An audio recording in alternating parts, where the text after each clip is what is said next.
Warahmatullahi wabarakatuh. Saya Muhammad Aizat bin Wan Nazri, AIG 1727 dan nombor matrik saya yang baru 1719387 akan membentangkan tentang teknologi dalam pengeluaran makanan di Jepun. Di mana kawan-kawan saya iaitu Assalamualaikum warahmatullahi wabarakatuh. Dr. Adas, saya Nur Akila binti Rosli dengan nombor matrik AIG 170016 ataupun 17174273. Assalamualaikum warahmatullahi wabarakatuh. Terima kasih kepada Dr. Alias. Nama saya Muhammad Azri bin Alias, pemegang kad AIG 180009. kandungannya ialah yang pertama, pengenalan. Kedua, pembangunan perindustrian makanan di Jepun. Ketiga, cabaran dalam memajukan industri makanan Jepun. Keempat, impak perindustrian makanan kepada Jepun. Dan yang kelima ialah kesimpulan. Pengenalan. Yang mana kita tahu sejak lebih dari 100 tahun, orang-orang Jepun bekerja keras untuk menukarkan negaranya daripada negara miskin ke negara yang maju dan moden. Dan bidang perindustrian ini juga sudah terkenal ketika zaman pemulihan Meiji. Dan selepas Perang Dunia Kedua, Jepun menjadi antara negara teknologi perindustrian yang terkenal di dunia, dengan Barat memperkenalkan banyak industri termasuknya industri makanan, industri perikanan, industri kereta dan macam-macam industri. Dan teknologi perindustrian makanan semakin berjaya dan dibesarkan kerana permintaan produk yang semakin tinggi dan dipasarkan ke luar negara. Okey, sekarang saya ingin ceritakan tentang bab itu pembangunan teknologi perindustrian makanan. Pembangunan teknologi perindustrian makanan ni saya bagi kepada 3 peranan. Iaitu pertama, peranan agensi kerajaan dan swasta. Yang kedua, peranan budaya individu dan masyarakat. Yang ketiga, peranan pertanian, perikanan dan peternakan. Okey, kita lihat pada peranan agensi kerajaan dan swasta. Peranan agensi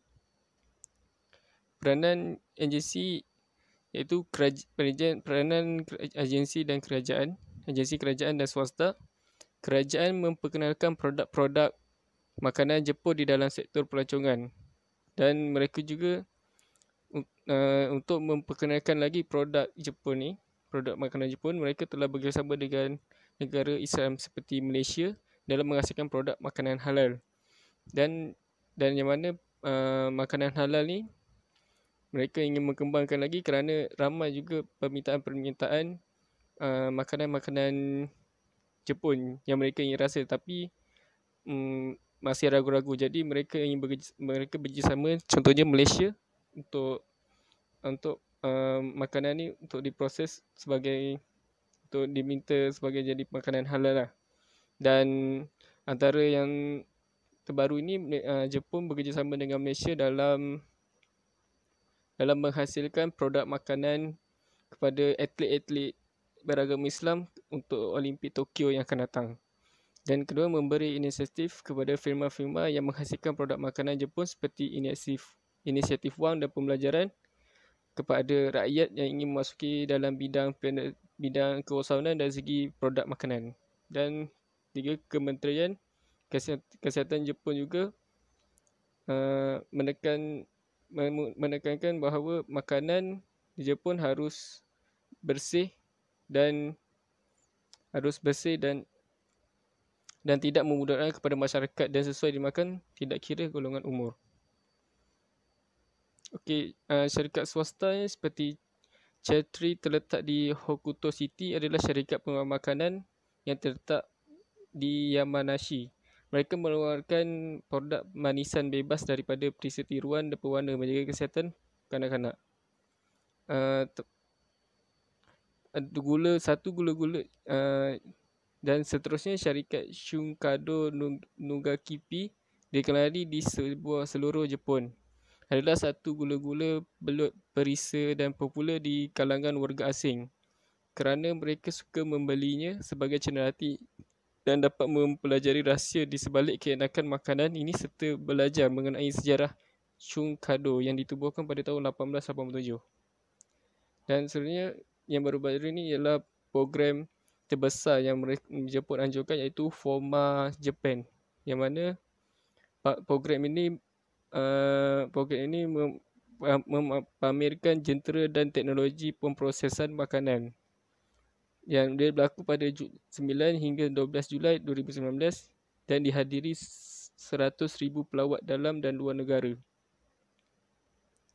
Dan luar negara dan mengunjungi pameran perdagangan teknologi makanan besar di Asia. Okey, kedua ialah peranan budaya individu dan masyarakat. Pertama, budaya.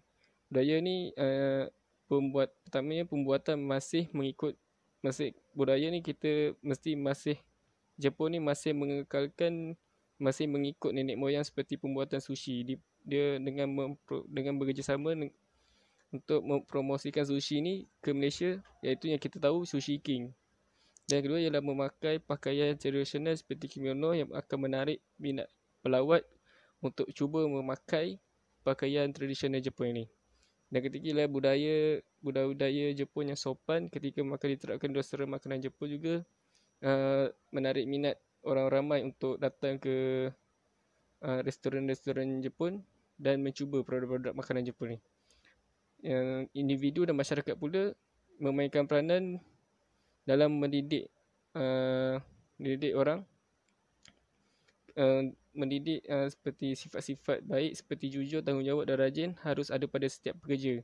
Jadi benda ni tidak lari dari asal usul mereka. Yang kedua, disiplin, menemati dan menghargai masa. Bekerja jam 7 pagi hingga habis jam 4 petang. Dan walaupun kita lihat ke sini banyak hours mereka bekerja, tetapi mereka tidak merasa letih kerana rehat yang bercukupi, iaitu rehat bekerja sebanyak 2 kali pada jam 9 dan 12. Yang ketiga ialah memastikan generasi muda menerusi ilmu-ilmu perindustrian, terutama dalam menyembangkan teknologi industri makanan Jepun yang mereka dipupuk dan didedahkan ketika zaman persekolahan lagi. Dan yang ketiga, peranan industri pertanian, perikanan dan peternakan. Sektor pertanian dilindungi dan disubsidi oleh kerajaan dengan beberapa peraturan dan undang-undang. Nasi di Jepun menyumbang hampir semua pengeluaran bijiran negara dan Jepun mengimport produk pertanian kedua terbesar di dunia. Jepun mengimport sejumlah besar kacang soya, gandum dan merupakan pasaran kelima terbesar untuk ekspor pertanian Kesatuan Eropah. Aeon secara eksklusif berkolaborasi dengan kerajaan wilayah Niigata, Jepun untuk menjadi tuan rumah pameran Niigata pertama kali di Malaysia pada November 2019 yang memperkenalkan beras-beras dari wilayah Niigata di Jepun. Seterusnya adalah perikanan. Sektor perikanan juga memainkan peran penting dalam menghasilkan produk-produk makanan Jepun, dan iaitu perikanan ni menghasilkan ikan dan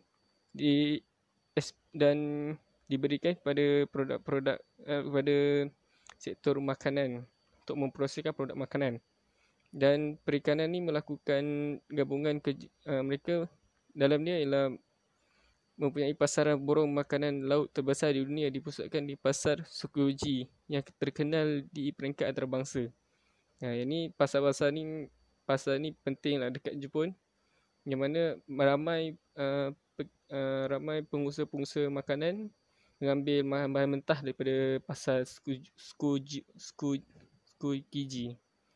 Dan banyak program dijalankan seperti fishery iaitu perikanan, maruship dan aquaculture. Yang mana fishery dan maruship ni program merekrut dan melatih kemudiannya akan bekerja di kapal penangkapan ikan di Jepun. Program aquaculture program banyak menyumbang kepada penghasilan tiram dan kerang kipas sejak tahun 2010 di semua 47 prefektur di Jepun. Okey, ketiga ialah peternakan. Peternakan sepanjang tahun 1980-an, pengeluaran daging lembu domestik menyumbang lebih dari 2% setiap tahun. Daging Wagyu berasal dari wilayah Kobe, wilayah Mi dan wilayah Omi. Daging ini berkualiti sangat tinggi disebabkan faktor genetik. Daging Wagyu yang kita tahu ialah daging yang paling sedap di Jepun. Daging ini juga antara antara sumber untuk bahan mentah yang mana orang Jepun akan memproseskan menjadi produk makanan. Dan daging wagyu ni terkenal di seluruh dunia kerana kelembutan daging tersebut. Daging wagyu ni membuatkan ramai pengkaji mula mengkaji tentang daging wagyu, dan peternak lembu di Malaysia juga mencuba untuk menghasilkan daging wagyu yang tersendiri. Lalu hasilnya berjaya dorongan daripada kerajaan. Dan kita boleh lihat peranan-peranan ni amat penting untuk menghasilkan produk-produk makanan di Jepun lah. Walaupun kita lihat peranan ini hanya biasa, tapi contohnya seperti budaya, individu dan masyarakat juga memainkan peranan penting dalam menghasilkan makanan, produk makanan. Saya akan membentangkan subtopik yang seterusnya, iaitu cabaran dalam memajukan industri makanan di Jepun. Di sini saya bahagikan kepada dua, iaitu yang pertama perubahan cuaca dan juga iklim. Yang kedua ialah pengurangan tanah dan juga bilangan petani. Cabaran yang pertama, Jepun juga turut berdepan dengan beberapa cabaran dalam memajukan pengeluaran makanan di negaranya. Antaranya termasuklah perubahan cuaca dan iklim, yang mana memerlukan ramalan dengan langkah berjaga-jaga dikeluarkan mengenai bagaimana perubahan iklim ini dapat mempengaruhi pertanian dan juga pengeluaran makanan di negara Jepun.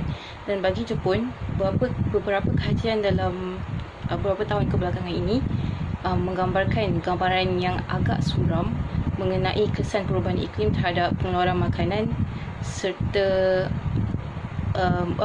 iklim terhadap pengeluaran makanan sepanjang baki abad ke-21, dan menjadikan perubahan ini sebagai salah satu cabaran dalam industri tersebut.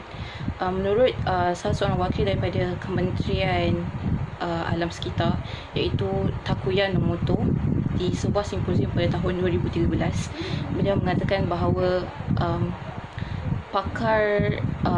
para pakar pengkaji iklim meramalkan bahawa suhu purata negara akan meningkat antara 2.1 sehingga 4 darjah Celsius pada akhir abad ini, dan kenaikan itu akan membawa corak cuaca yang teruk, termasuklah hujan yang lebat dan juga banjir.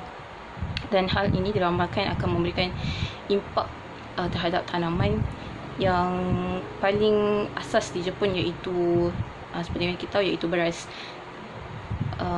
Beliau mengatakan bahawa padi yang diairi ini akan meningkat, akan tetapi kualitinya akan menurun. Dan perubahan cuaca dan iklim juga tidak memberi kesan kepada pertanian sahaja, malah memberi impak kepada makanan laut.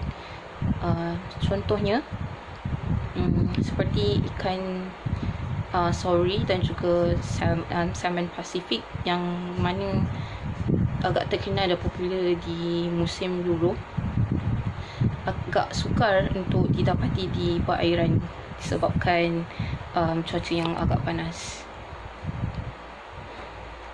Dan seterusnya, cabaran yang kedua ialah kekurangan tanah dan juga jumlah petani menjadi salah satu cabaran dalam pengeluaran makanan di Jepun, kerana hal ini dapat dilihat pada tahun 2014.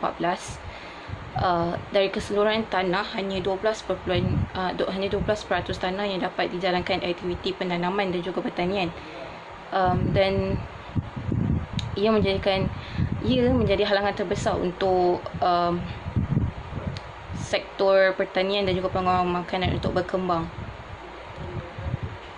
Dan lebih jauh lagi, disebabkan globalisasi, urbanisasi dan juga perkembangan industri menyebabkan kenaikan permintaan tanah dan mengakibatkan keberadaan tanah pertanian yang sedia ada agak menurun.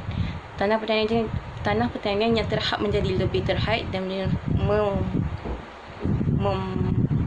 menyusahkan ataupun memberikan masalah kepada para petani untuk menjalankan aktiviti penanaman dan pertanian. Dalam pada itu, tak kala industri berkembang sejajar dengan pertumbuhan ekonomi yang pesat, permintaan tenaga kerja juga telah meningkat dan mengakibatkan ramai penduduk Jepun ataupun banyak berlakunya migrasi tenaga kerja yang meningkat kerana dan terutama sekali di sektor pertanian. Maksudnya ramai di antara mereka migrasi untuk bekerja di sektor yang lain dan mengakibatkan kekurangan para petani di Jepun. Dan hal ini juga memberi kesan kepada ladang-ladang di mana hanya petani dan buruh yang sudah tua sahaja tinggal untuk menguruskan kawasan dan pertanian. Ini juga mempengaruhi produktiviti pertanian. Okey, hari ini saya akan present berkenaan dengan impak teknologi makanan pada Jepun. Okey, antara impak yang pertama yang kita dapat lihat kepada penggunaan teknologi, kita dapat melihat teknologi ini membantu tanaman mengadaptasi perubahan persekitaran. Jadi kalau kita lihat negara Jepun ni ada 4 musim dan musim yang berlainan. Jadi pekerja di Jepun telah berjaya mencipta satu benih pisang yang mampu bertahan di bawah paras -60. Jadi dengan penciptaan benih ini menjadikan negara Jepun tidak lagi bergantung pada import luar. Jadi orang yang bertanggungjawab untuk menghasilkan teknologi ini iaitu Setsuzo Tanaka, merupakan orang yang bertanggungjawab menghasilkan benih pisang yang dinamakan sebagai Menbu Banana. Okay. Penghasilan benih pisang ini mampu kekal hidup di bawah paras -60. Jadi pekebun-pekebun dan penggiat industri di Jepun tidak lagi risau berkenaan dengan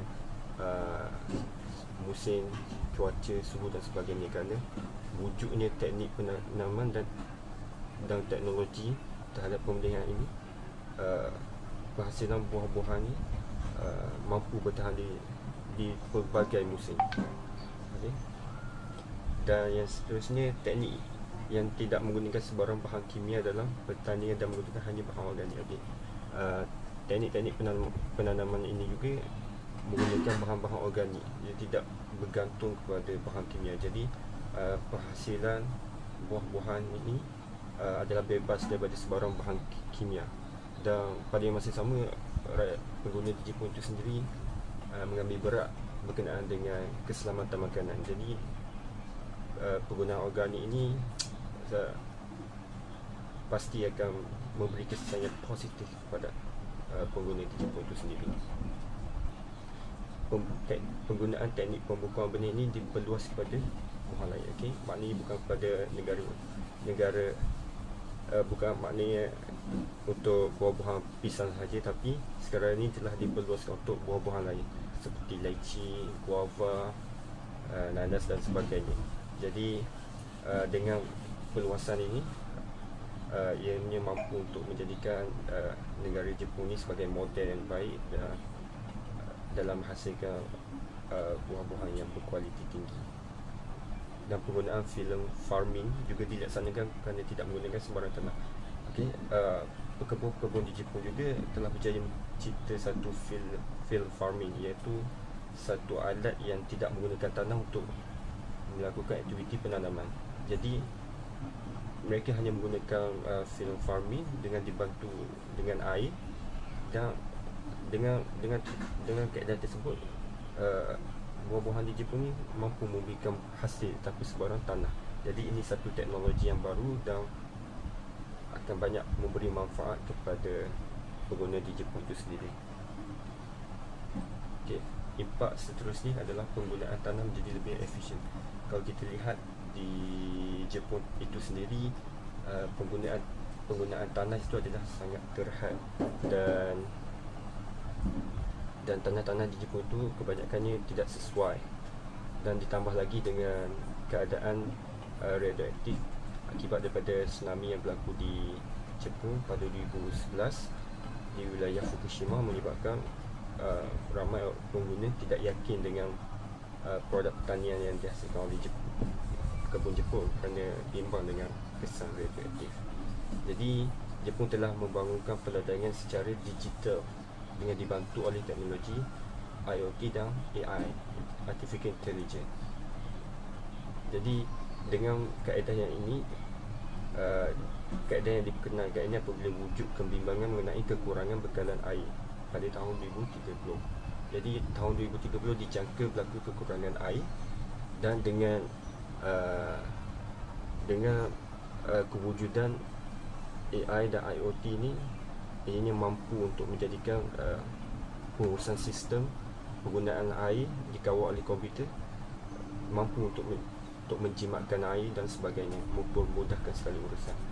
Penggunaan teknologi digital dapat mengumpulkan data dan menganalisis data yang diambil. Pengurusan lebih efisien tanpa sebarang pembaziran berlaku serta menjimatkan kos. Ini teknologi ini tidak dinafikan banyak membantu pelajar-pelajar Jepun kerana dengan sistem-sistem yang ada, kita mampu untuk menjimatkan sebarang kos, sumber dan sebagainya. Kebun Jepun juga menggunakan teknik vertigasi dan menggabungkan kecekapan teknologi dan IoT. Teknik vertigasi ini adalah teknik yang dicipta di negara Israel, tapi kebun Jepun mengambil teknik tersebut dan menggabungkan dengan teknologi AI, Artificial Intelligence. Dan dengan penggabungan ini secara positif ni, kalau kita dapat lihat, ianya telah memberi satu kesan yang positif terhadap pembangunan agro pertanian di Jepun itu sendiri, membantu meningkatkan hasil pengeluaran pekebun di Jepun itu. Seterusnya kita pergi kepada yang terakhir, import teknologi makanan kepada Jepun adalah mengatasi masalah kekurangan tenaga buruh. Kalau kita lihat sekarang ni, Jepun mengalami masalah kekurangan tenaga buruh kerana penduduk di Jepun telah mengalami masalah penuaan. Jadi Jepun secara amnya mengalami masalah kekurangan tenaga buruh dan penuaan penduduk. Pekerja dan sektor pertanian telah menurun dari 3.12 juta pada tahun 2007 kepada 1.81 juta kepada 2017.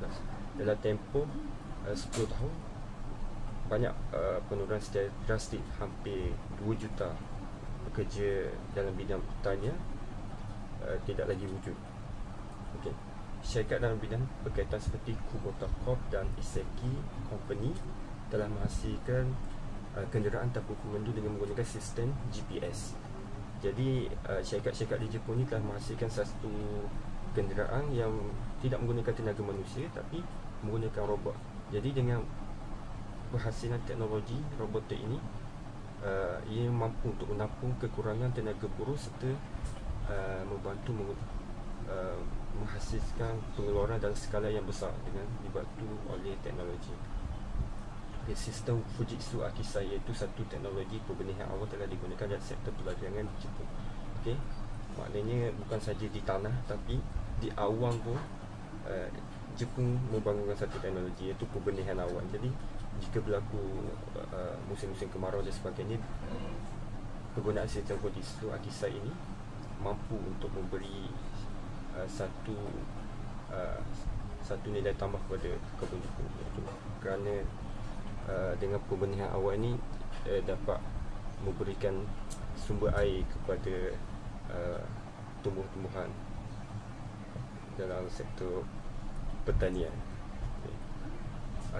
Syarikat teknologi di Jepun pada masa ini telah mengembangkan sistem drone untuk digunakan di kawasan perairan. Sistem drone ini masih lagi di tahap pengujian, tapi telah banyak syarikat yang melabur di dalam robotik drone ini, kerana drone ini dilihat sebagai satu cara yang pantas dan efektif untuk membuat satu pembenihan, mengawal macam-macam lagi mengawal segala gangguan-gangguan daripada haiwan-haiwan perosak, dan ini dapat menganalisis data-data sebagainya. Dan sistem drone mampu menjimatkan tenaga buruh dan skala penggunaan yang luas. Drone ini memang kita dapat lihat amat membantu kepada sistem pertanian di Jepun. Jadi tenaga sekaligus dapat mengatasi masalah kekurangan tenaga buruh itu sendiri. Baiklah, kesimpulan daripada pembentangan kami, di sini kami dapat simpulkan bahawa negara Jepun telah mengambil langkah dan inisiatif yang bijak dengan menggunakan teknologi yang baharu dalam mengatasi cabaran yang dihadapi mereka dalam industri pengeluaran makanan. Antara cabarannya seperti yang kami terangkan sebentar tadi, contohnya perubahan cuaca dan iklim, kekurangan tanah pertanian dan juga tenaga buruh dapat diatasi dengan teknologi baru ini. Seperti contoh, Jepun telah menggunakan sistem IoT dan juga AI dalam menghasilkan produk makanan seperti tanaman, buah-buahan dan juga sayur-sayuran yang lebih bermutu tinggi bagi memenuhi permintaan pasaran. Dan sememangnya Jepun hari demi hari industri pengeluaran makanan mereka lebih maju dan meningkat. Sekian saja daripada kami. Assalamualaikum warahmatullahi wabarakatuh.